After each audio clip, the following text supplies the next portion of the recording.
Sport en musique. Un dimanche matin.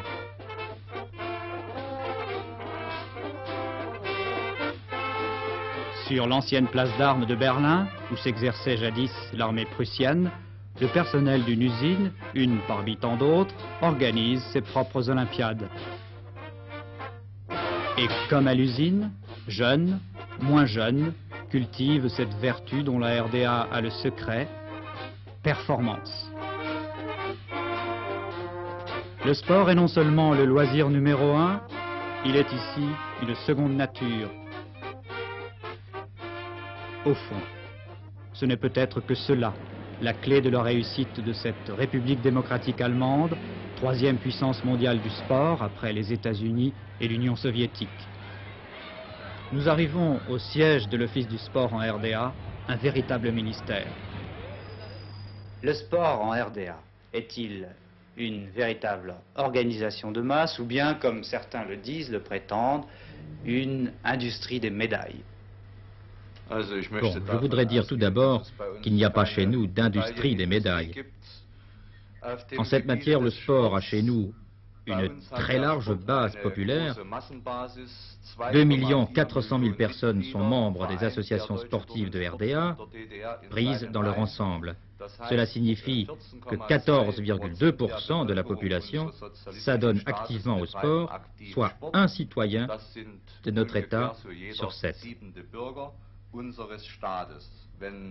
Lorsque vous me posez cette question sur une industrie des médailles, je dirais qu'il faut chercher l'explication de nos bons résultats, naturellement dans cette base de masse du sport chez nous, et en particulier tout d'abord dans ce large mouvement sportif de la jeunesse et de l'enfance.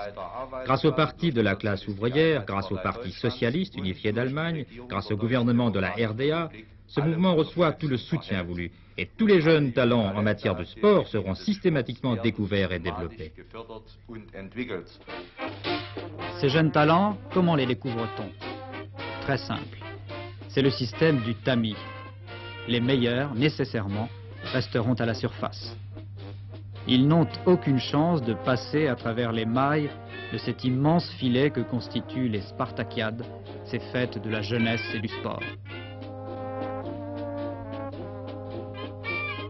Chaque année, sur la base de l'école, du centre d'apprentissage, du bureau, de l'usine, sont organisées à travers toute la République ces fameuses Spartakiades, en quelque sorte, une vaste présélection. Si vous voulez, les primaires du sport national. Tous les 2 ans, des Spartakiades centrales, c'est leur nom, sélectionneront les meilleurs d'entre les meilleurs à l'échelon du pays. Et le moindre geste sportif, le moindre des efforts seront accomplis et pensés en fonction de ce but des Spartakiades préliminaires à toute Olympiade future. Ce qui se passe après la découverte, est beaucoup moins public. L'entraînement de haut niveau est top secret. Pas question de filmer cette piscine protégée comme un objectif militaire. Alors, allez savoir. Lorsqu'en 72, à Munich, j'ai eu l'honneur de porter notre drapeau dans le stade, représentant une équipe souveraine, j'ai naturellement ressenti une très grande fierté à ce que nous soyons parvenus à cela. La fierté nationale, le désir d'affirmation de soi-même comme république à part entière, après tant d'années de persévérance, voilà sans doute un autre ressort de la réussite. Le sport, moyen privilégié de promotion sociale et d'évasion, est une vertu cardinale de la politique officielle, selon l'adage que voici. En bonne santé, préparé aux performances, heureux de vivre et optimiste, pour la paix et le socialisme, faisons tous du sport.